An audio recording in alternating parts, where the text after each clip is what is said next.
Hey guys, welcome to a new video on my channel. Today I'm going to try and teach you how you can prevent blunders at the 800 level or about 800 level.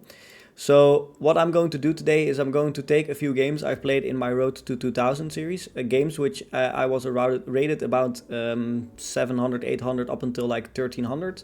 I'm going to simply show you what kind of mistakes my opponent made, and I'm going to show you how you can prevent those mistakes yourself. It's really that simple. Hopefully it's going to be learnful. So yeah, let's just dive right in. I've got the board here in front of me right now. This is a game I played against a 745. This was somewhere in January, I think, maybe December even. I started my Road to 2000 series in like December, I think, like 20 December or something like that. And I reached my goal in July or something, or beginning of August. So something in like 7.5 months or something. And yeah, this is one of the games. And my opponent here makes quite a weird decision here in the opening already. So one of the things obviously that players around the 800 level don't really have is a very good opening knowledge. I mean, sometimes they have a little bit, but not as much as you need at the higher levels. So that is something that is going to win you games. I mean, I played the Caro-Kann here, and I suspect my opponent wanted to go Queen F3 and Bishop C4. But the Caro-Kann is probably the worst opening to play the Scholar's Mate against, because I played d5 on the second move, and there's simply no Bishop c4, because that blocks the bishop and attacks it, of course. So that is something that if you want to try and beat someone with the Scholar's Mate, you're gonna realize at a certain point that it's not going to work. It's just not good enough. So that is something that my opponent did wrong here by going Queen f3 early. Also, I have another video out about early queen attacks and how to punish them. So yeah, do watch that video if you want to learn why a early queen attack is bad and how come it is frequently disapproved by the engine. And my opponent played knight c3 on the third move of the game, and this is obviously also not a very good move. I mean, knights belong into the center of the board because they have more squares they cover in the center. So at this point, this knight covers these two squares and it can go back, but that is pretty much it, which is just not good. I mean, a knight needs to go in the center of the board, like I mentioned. Knight f3 is much better because it covers a lot more squares and it has potential to attack some pawns. So here I went knight f6, which is okay, not the best move, but it is okay. And my opponent went g4. And this is basically 800 elo chess is basically this. You win in 4 moves. I mean, at this point in 4 moves, I'm up 2.5 points according to the engine. So I am just doing much better. The reason why is this is a free pawn. I mean, one of the things you have to realize if you are around this elo level is that your opponent is going to move after you move. So if you move something like this, if you play g4, you have to make sure, okay, let's say you are playing with the white pieces. Let's say you're debating g4 and I want to play it. You have to see, okay, my pawn is going to be on g4. How many times is it being attacked? There's a bishop that is attacking it. There is a knight that is attacking it. How many times is it defended? Okay, there's one queen defending it. So if you realize that, if you count how many times it's being attacked, how many times it's being defended, you can simply realize this is a free piece. I can just take it. So that is something that you are going to have to learn if you want to improve in chess. And the rest of this game isn't really that interesting. I mean, it really is just conversion of a already won position. I try to trade off pieces. I try to get some sort of counterplay. Here I found e5, which is a nice move because e5 attacks both the queen and the rook after taking. And now he went queen at g4, trying to take my knight after. So I played f5, trying to prevent that. And I was up a full rook here. And, you know, I mean, the rest is history, really. So that is how you win. I mean, it comes down to bad opening and punishing that from your opponent, and then after that it comes down to now. Well, in this game I found a fork, and yeah, you know, I mean. So that is pretty much everything that is needed to win at this level. We're gonna look at another game here, and this game was also won very, very quickly in the opening. It started with me playing with the white pieces e4, and here we get into the Vienna. And like I mentioned, opening knowledge is something if you know certain things in an opening, you're gonna be able to take advantage of that because your opponents don't know. So in this game, that is simply all that there is to do. I mean, you just want to take advantage of your opponent's mistakes. So I played f4, which is the Vienna Gambit. And as you can see, I don't think you can see this, by the way, but the coach says I have played 60 games as white in this exact position, which I have won 77%, so that's quite nice. And it really comes down to knowing what you're doing. I mean, really, that's everything that it comes down to. My opponent takes here, which is just bad. I mean, this is just bad. It's already +1 for white. Usually what you get out of this position is push, and then he has to either go here, and then I can go here, and then after going back I can play moves like this. And if you ever go here, there's knight d5, and like this gets really bad for him, because if he moves, so there's this, but then you lose your queen, which is really bad. And there's this move, but then there's also this move. Both of those moves are fairly similar. But there's one very nasty trick here. If you take, he takes back, I can take here. And now you are being attacked by my queen. If you go here, you lose your queen. If you stay where you are, you lose your queen. If you move, you lose your queen. So, you know, it's just things like this. These are things that you just simply have to know. And if you know them, you are going to be able to take advantage of your opponent's mistakes. However, my opponent in this game decided to play f3, which is even worse, because that just leaves a hanging knight. So yeah, 800, 900 chess, these mistakes, and knowing when you make a mistake and taking advantage of that if you are trying to get better, that is really what it's coming down to. And in these two examples, the opponents played fairly bad and really allowed for a quick advantage. So yeah, that is just basically it. It's a combination of knowing openings, tactical vision, and calculating when a piece is defended the correct times. All those things are gonna be used in order for you to win games. And the rest of this game isn't also that interesting. Here he tried to prevent bishop b7, which is good, but he forgot one other thing, which is after this I can play rook e1, and now his queen is pinned. So, you know, mistakes like this, I mean, if you get above a certain level, above like 14, I think like 13, 1400, pins like this aren't really frequently seen anymore. I mean, to be honest, a pin of a queen to the enemy king, I haven't seen that in my Road to 2000 series, and I'm doing a Road to 2100 series right now, but in the Road to 2000 I haven't seen that since like the 1400 level. So definitely noticeable that doesn't happen as often anymore. And yeah, the rest of this game isn't really that interesting. It's just taking a lot of pieces and winning the game. So yeah, that is just conversion. I mean, also conversion is something interesting. Maybe I can show a little bit about how to convert a certain position. What you want to do, so one of the very important things is also if you are up in material. So like in this game, I'm up a queen, of course. I have 2 minor pieces and a rook, and a queen against 2 rooks and a minor piece. So what you want to do is basically just convert, and by converting, what you can do is just try to trade off as many pieces as possible. So I took some rooks here off the board, and now I'm left with a queen and a knight against a rook, and that is just simply winning. I mean, it's really that simple. It's just winning because you can just the less pieces on the board, the less the complexity, the higher the chances that you are going to be able to convert it, and that you are not going to blunder away the game anymore. So that is that. And let's see, in this game we played a Scandinavian, which is just a bad opening, to be honest, for black. I mean, this is already plus 0.5. It's not the worst thing ever, but it is generally speaking not very good. However, in practical speaking, I mean, even a 2000 rated player is not going to be able to always find the best way to take advantage of the Scandinavian. I mean, it's bad, but you have to know exactly why it's bad, which is very hard. So yeah, so you can play it, but in this opening, however, my opponent made a mistake here by going bishop g4. I didn't take advantage of this mistake though. I miscalculated. I thought I couldn't go here because after takes I couldn't take back, because then this pawn would fall, but I forgot that I was still protecting it. So even after this, this is still good for me.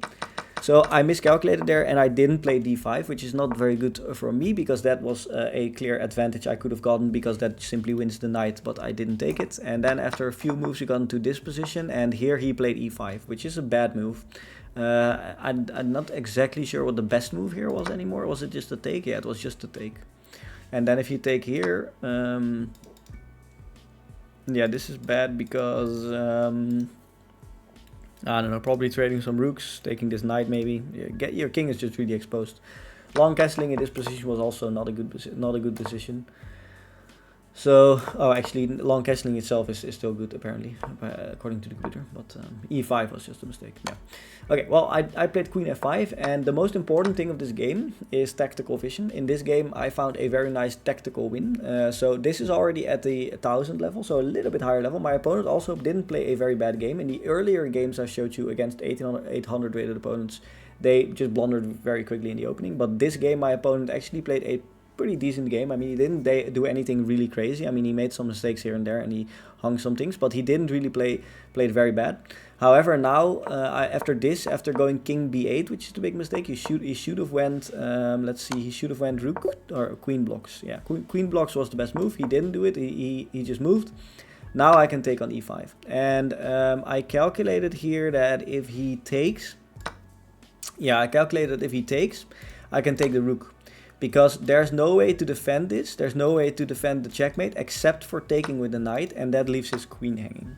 So that is simply a tactical vision. I mean, you simply have to see that, it's difficult. It's difficult. You have to calculate a lot of lines. So when I think about this, when I'm already looking at this position, I think, okay, if I take, how is he gonna take back? Is he gonna take back with the knight? Can he do that? No, because he loses his queen. So can he do anything else? Can he take back with the queen? That's the second thing that I look at in that situation. Then I think, okay, so what is this position? What if I take here? This is probably not very good because he can trade and take, and this is just quite equal.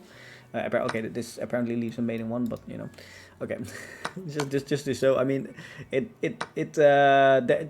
just to show that you have to calculate certain things. Obviously, now I'm not fully calculating. I'm just explaining how to calculate certain things. But after taking here, what I realized, of course, like I mentioned, is that I can take here on d8 with my rook, and that simply wins me a queen. And that is something. I mean, he obviously missed that during while he assessed that he could take. So if you go here, for example, I can just take the knight, and there are also other moves. Apparently, what is probably this is the best move or something like that. Okay, not the best move. The best move is to counter attack. Okay, yeah. And then I can maybe even take here. Can I? Yeah, I probably can. Okay, well, I mean, just to show there are multiple things you can do, and calculation is the most important thing. I mean, you have to be certain that a certain move works, so you have to calculate in your head, okay, this and that, what happens if this, what happens if that. And that is obviously one of the most difficult parts of chess. But even at the 800 level, you can really win games even without having to be a very good calculator. You can even win games if you know how to play certain openings, you know how to take advantage of certain things. Obviously, tactics and calculation is very important, but yeah, there are multiple things that are important for you to win games at this level.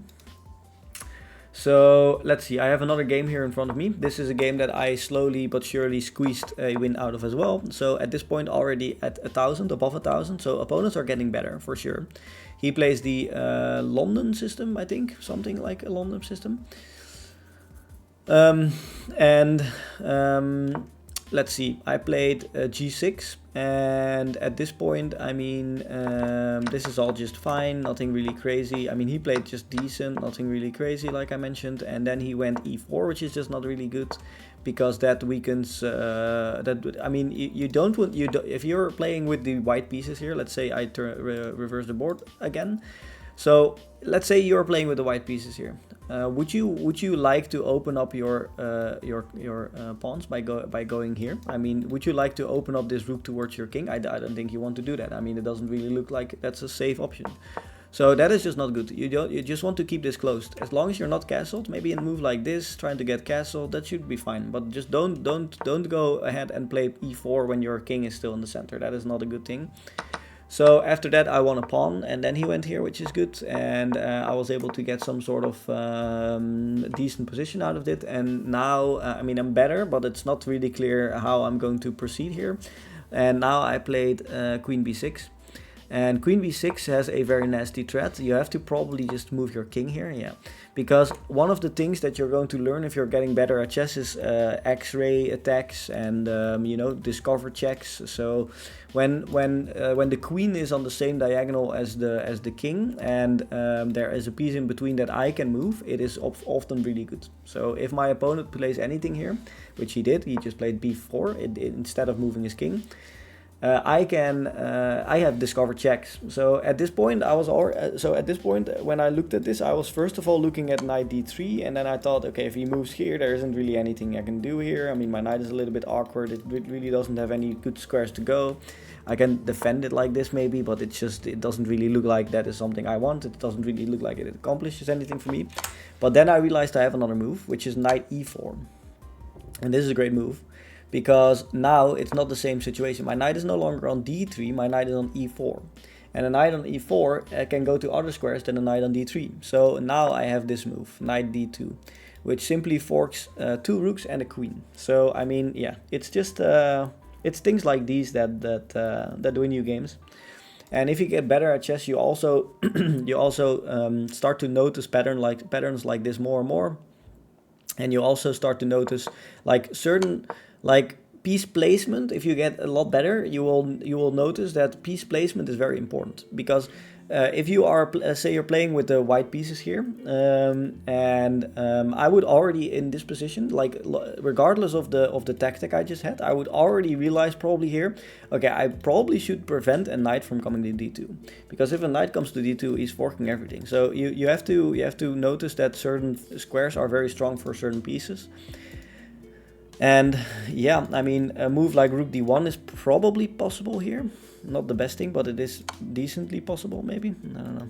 It is, yeah, now this move isn't as good. Maybe now I have to go here. I don't know. No, now it's just another, probably just maybe just something like this. Yeah, I don't know. Maybe something like this, but you know. Piece placement, very important. Rooks take open files. Don't get your pieces pinned too often. You know, stuff like that. It's more complex, but you know, at a certain point you're going to learn. Okay, I need to prevent forks. I need to place my pieces on the right squares, open files. Yeah, like I mentioned. So okay, now I have another game here, which is rated against a 1091 rated opponent. So that is already a pretty decent rating, obviously a lot higher than 800. And even at this level, there's going to be mistakes that you're going to be able to take advantage of. So that is just going to be a fact. So at this point, very interesting is that at the 800 level, the Caro-Kann opening was misplayed very badly, and my opponent just misplayed it. And at the 1100 level, there's already book moves. I mean, this is already just theory. So and it is just, I mean, you know, at a certain point they're gonna know openings, and if you want to get even better, you need to know even more. But it starts with knowing openings and not blundering away the game in the beginnings of chess games. So let's see. Okay, there was this line, which is interesting, because this line is yeah. So usually I think you don't want to take here. I mean, it's not necessarily very bad. But you have to know exactly how to counter that. So taking here is a little bit dubious. And now after this, I'm just doing much worse, or much better actually, because I obviously have 2 hanging pawns which I can take, and you know, there's stuff I can do. So yeah, let's see. So at this point I was already doing a little bit better. Apparently knight c4 isn't the best thing. I mean, I thought I wanted to get the dark squared bishop off the board and take this pawn and be very happy, which is fine. But my opponent here played b3, which is a mistake, because yeah, this is just this weakens the dark squares a lot, which is not good.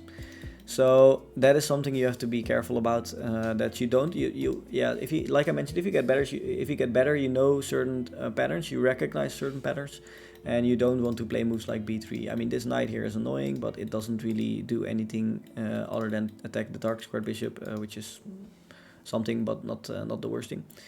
So at this point, this was already a big mistake, because now I had this position, and there are major dark squared issues here for him. My bishop is active. I have an extra pawn. So I mean, yeah, it's at a certain point it's gonna be minor. It's gonna be minor improvements. It's gonna be minor things like win a pawn in the beginning of the game. You know, things like that. And if you like around the 800 level, it's going to be more obvious blunders that you're going to be able to take advantage of. And at the 1100 level, it's going to be maybe less obvious, but still, yeah, definitely improvements you can find. So yeah, like here, I'm already minus 3.2 for black, and I'm doing very well. And the rest of this game is just conversion. I got a bishop very strong here in the center, and yeah, he just hung a knight for no reason. That is just something, yeah, that's not very good. And then at a certain point, I missed a mate in one, which is this move. It's just a mate in one. So yeah, as you can see, even missing mates in one is allowed at the 1100 level for you to get better. So I did find the fork, which I was probably too fixated on, and that's why I did this. And then I was able to win the rook, which is also very good, of course, but you know. So yeah, like I mentioned, there are going to be mistakes, and you're going to be able to take advantage of them. You just have to know how, which is very important. So for this game, I played against an 1138. I see that his account is closed right now for fair play policy, but I don't think he cheated against me because I was able to win. So, you know, maybe he cheated after this game, you know, that is a possibility. So yeah, this game is a little bit dirty. This game is an example of why you should do puzzles. I mean, if you want to get better at chess, you need to do puzzles. It's just that simple. Puzzles, tactics, it's very important. It's arguably one of the most important things in chess. I've said this before, but I will say it again. If you miss tactics in games, it's gonna cost you games. Really, it's that simple. You just have to know that certain things are possible and certain things aren't, and that's basically it. So yeah, there is this opening, which is just fine. I got a pretty good position already because I have two very strong central pawns. So one of the things, even if you're at 1100 rated, you have to play d4 here. I mean, it's just you need to play d4 here. If you don't play d4, you're gonna get in trouble, which is exactly what my opponent got. You can't bring out your queen too early here. It's just not good. So now what you see is that I have a very strong center. He doesn't. I can tempo his queen, which he obviously allowed way too much. So yeah, this position alone, White is just doing much worse. White has a very bad development. This bishop has no way to get out. This knight has very bad way to get out. This queen is on the wrong square. You can attack the queen with moves like this. This knight is misplaced. It doesn't have any squares to go to except for this one maybe, and these two back. So as you can see, all of his places are having a trouble finding the right squares. And then I found a very nice tactic here, which is after this position. So like I mentioned already here, bishop d6, I'm -2.5. Here I'm -4.5 because of the tactic. And yeah, I mean, it's just the problem why the way this kinds of mistakes happen is because you play you have the wrong mindset during your development phase of the game. You need to move pawns, you need to move your knights, you need to move your bishops. Then you can, and that's why you need to know openings, because openings are very important in knowing how to get your pieces out the right way. And don't move your queen too early. It's just don't do that, because you're moving your queen too early is going to lead to mistakes like this. And here I have a very nice move, which is d4. And d4 is basically just a fork, of course, because if you don't take, I'm going to take either the knight or the queen. So if you move this, I'm going to take. It's going to be very simple. And the reason this is very good is because you can't take the pawn. Because if you take the pawn with the queen, it looks like a free pawn, but I have bishop g3, which is a discovered check. And if you go here, you lose the queen. And if you take this, you lose the queen as well. So that is just a tactical win. And obviously, at the 1100 level, you're not going to be able to expect. You don't have to expect your opponents that they know these tactics. I mean, it's just not that they won't know everything. I mean, it's just that simple. But things like this are winning games. I mean, it's just that simple. But even without this tactic, even if I didn't fight this tactic, let's say I just castled, I'm still -2.6 here. I'm still doing very well. And the reason why I'm still doing very well is because I have a very strong center with pawns. I have active minor pieces. He still has very hard time bringing out his pieces. So this game I would have still won this game quite easily. And yeah, I mean, even regardless of the tactic, it's still very good. Okay, let's go to the next game. This is against a 1273 opponent. So now we're getting into the realm of actually quite decent opponents. And this is also a game that started off relatively normal. I mean, I think like a move like bishop e2 is not that good. Yeah, you should probably just play something like this here, which is also not good apparently. Okay, yeah. You should have probably already went. You should have probably already went here. Yeah, I mean that is. You should play d4 earlier. You need to take the center. I mean it's really important to take the center. That's just. I mean there is a reason why every chess teacher begins with explaining that you need to take the center, develop your pieces in the start of the game. It's because of this. Because if you don't do that, you're gonna get into trouble. I'm the one who's pushing you back. I'm the one who's attacking you. I'm the one who's tempoing you. That is why this is. I mean, this is a very nice move, because if you take here, I attack the knight, and at the same time I attack your queen. You have to move your queen, and I take the knight. You know, that's why you can take here. So yeah, moves like this. I mean, they are difficult to spot, but I mean, yeah, this is gonna win you games. And now he has to go back with his knight. I can play c5. I'm doing very well. I mean. Now I can bring my knight, and at this point he castles, which is an even bigger mistake. The reason why is because I can play knight e4. And knight e4 is just taking advantage of your bad queen placement. That is really it. The queen here is just badly placed. The queen has no scope. I mean, it can't go here, it can't go here, it can't go here, here, here. It really only can go here. It's the only safe square for the queen, and now you get forked. So yeah, I mean, it's just... yeah, it comes down to bad piece placement. That's really it. I mean, you need to be aware of where your pieces need to be. And if you look at this position from the white perspective, I mean, this is imagine playing a game where you have to take over this position. I wouldn't even know what to do. I wouldn't even know what to do. I mean, this is horrendous. I mean, of course now black is playing, but let's say you're playing with the white pieces, I wouldn't know what to do here. I have no idea. It's really bad. I have to yeah, I have no idea. Maybe a move like d3 is probably what I would play here. It's not even the best move, as you can see. So yeah, I mean, I mentioned, this is a very difficult position to play for white, and the reason is because your bishop is bad, this bishop is bad, this knight is bad, this knight is bad. Every piece is doing very bad. So yeah, it's just even at the 1300 levels, you can take advantage of your opponent's mistakes by developing your pieces in the correct way, and yeah, it's just it's moves like these that can win you games. So okay, let's take a look at this game. This is against a 1222, so around the 1300 level as well. And my opponent here playing pretty principled chess. This is all just very good. Up until this point he played very well. So yeah, this is all good, very good. This is all what you want to do. So one of the things in the Caro-Kann, in this variation of the Caro-Kann, is that you want to place your knight on f5 and c6 to attack this center pawn and try to win it. That is just a common idea in this opening, in the advanced Caro-Kann. And my opponent here played knight d2, which just simply hangs the pawn, which is just, I mean, yeah, around the 1200 level you're gonna see mistakes like this made still. I mean, bishop back, I mean, you know, it's just hanging a pawn, and you know, it's not that hard to see that this is just a very bad move. So yeah, my opponent here tried to get some sort of counter attack in by knight b5, but this also doesn't work because there's a pawn hanging on e5, and you know, it's, yeah.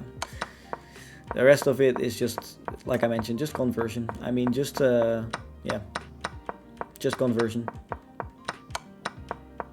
We got into an endgame even, and I can imagine that if you are a beginning player, and if you are not that familiar with chess yet, and you're getting into an endgame, and you look at this position, you might think it's a draw. You might think, okay, well, I mean, there are some pawns on the board and kings. I mean, it looks like a draw.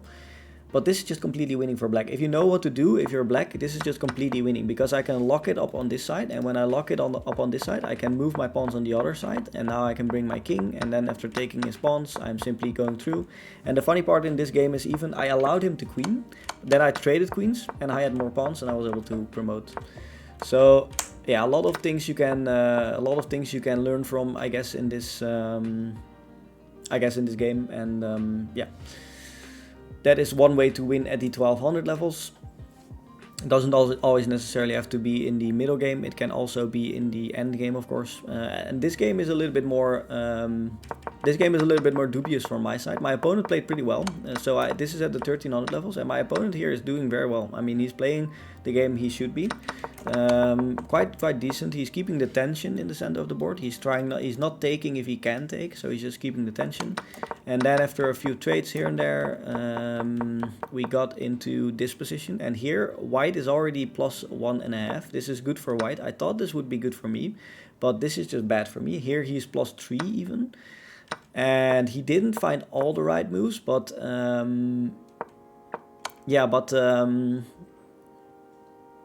this is obviously so now the game now turned, and the reason why this turned is because I have this queen check, of course.